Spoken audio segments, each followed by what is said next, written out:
England में कोई culture है नहीं, मैं ऑफेंड नहीं करना चाहती हूँ, लेकिन एक्चुअली भारतीय कल्चर जो इतना ऐतिहासिक है, पौराणिक है, उसे कल्चर बोलते हैं। कल्चर आजकल है नहीं, इंडिया में भी बहुत तेज़ रफ्तार से गुम हो रहा है कल्चर। हम अभी भी है ऑब्वियसली यहाँ पर, लेकिन एक्चुअली इंग्लैंड में देखा जाए तो अब आजकल बस आधुनिकता में सब पड़े हैं, और उसमें देखा जाए तो माता पिता को रखना, फैमिली यूनिट होना, ये सब बाकी नहीं रहा। अब तो बहुत कम लोग इसमें मानते हैं, तो इसलिए हम वापस आते रहते हैं कि कल्चर थोड़ा महसूस हो। भारत में एक्चुअली आकर ऐसे लगता है कि एक्चुअली अभी भी है कल्चर। उसका कोई इंग्लैंड में रहती हैं, ऐसा इस माटी में क्या है, ब्रज की माटी में, जो आपको बार बार खींच लाता है यहाँ पर? पता नहीं, आप बताइए क्या मैजिक है ठाकुर जी की, क्या मतलब अमेजिंग उनकी कृपा है, कुछ न कुछ तो है ही। लेकिन यहाँ पर जैसे हम अलाइव हैं, जान है, बाहर जाकर ये ब्रिज को छोड़कर ही तुरंत जो क्या कहते हैं, इतना हैवीनेस फील होता है। कलयुग का प्रभाव बोल सकते हैं, आधुनिकता का प्रभाव, जो नास्तिकता का प्रभाव है, वो इतना लॉलीपॉप लेटर उसका प्रभाव बहुत हैवी है। तो इसलिए ब्रज की माटी में ये जो आस्तिकता है, जो हम तपस्या कह सकते, ये उसी के लिए आते हैं कि हमें ठाकुर जी के दर्शन हो और यही संस्कार और सनातन धर्म का महसूस हो, क्योंकि बाहर तो है नहीं। हम लेके जाते हैं जितना हो सके उतना, और ट्राई कर रहे हैं कि जारी रखें हमारे परिवार में और बांटें। वहाँ पर भी हम थोड़ा प्रचार करने में कोशिश करते हैं कि दूसरे को इंकरेज करें कि इसे ना ठुकराएं। हमारा जो एंशिएंट कल्चर है, ये वैदिक कल्चर, उसका देयर इज़ नो कंपैरिजन, उसके लिए कोई क्या कहते हैं सब्स्टिट्यूट नहीं है। हम ये वेस्टर्न कल्चर को अगर फॉलो करते रहेंगे तो बस खाली हो जाएंगे, अंदर से खाली रहेगा। इंग्लैंड में ड्रेस अलग पहनते होंगे, लेकिन यहाँ आप पूरी तरीके से साड़ी पहनकर, तो कैसा लग रहा है यहाँ पर? बहुत अच्छा लगता है साड़ी पहनकर, ऐसे लगता है कि मतलब अभी कुछ त्योहार है, नहीं तो फिर बस काला ग्रे पहनते हैं वहाँ पर, क्योंकि ठंडी इतनी रहती है तो कोट पहनते पूरा दिन लगभग, तो यहाँ पर मन लगता है।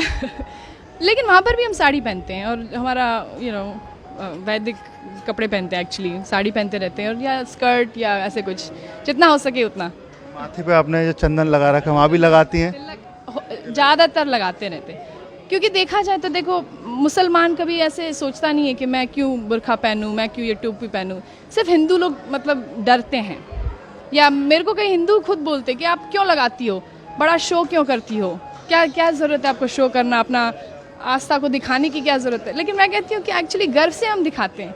अगर कोई पुलिस ऑफिसर हो या कोई आर्मी वाला हो, तो वो गर्व से अपने सारे मेडल्स दिखाता है, क्यों, कि मैं आर्मी वाला हूँ।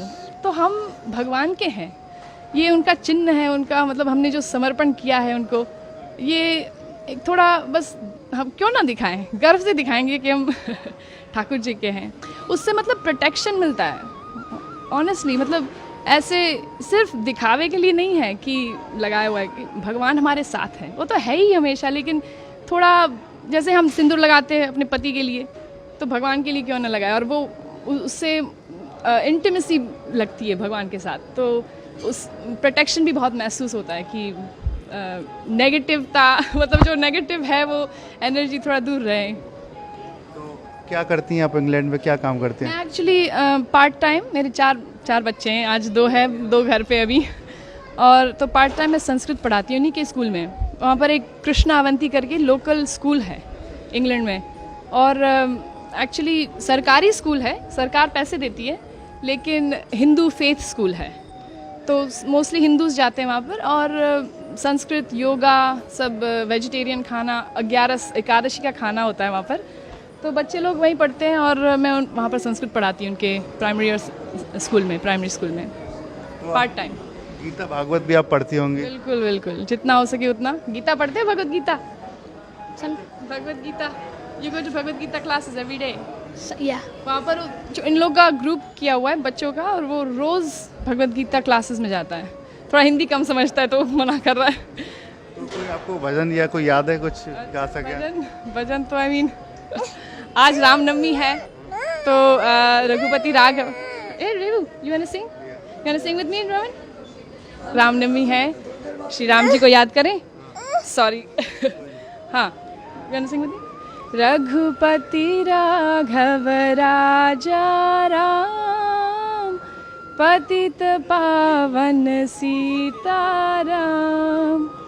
बोलो रघुपति राघव राजा राम पतित पावन सीताराम। जय हो। जय हो, हरे कृष्णा। देखिए बात करें इंग्लैंड की, वहाँ बड़ी बड़ी बिल्डिंग है, यहाँ पर सिर्फ धार्मिकता है, तो कुछ अलग लगता है? तो बड़ी बड़ी इमारतें हैं विदेश में, लेकिन उसका क्या फ़ायदा अगर दिल छोटा हो, मन में शांति ना हो, अंदर सुख ना हो, हृदय में मतलब प्रेम ना हो।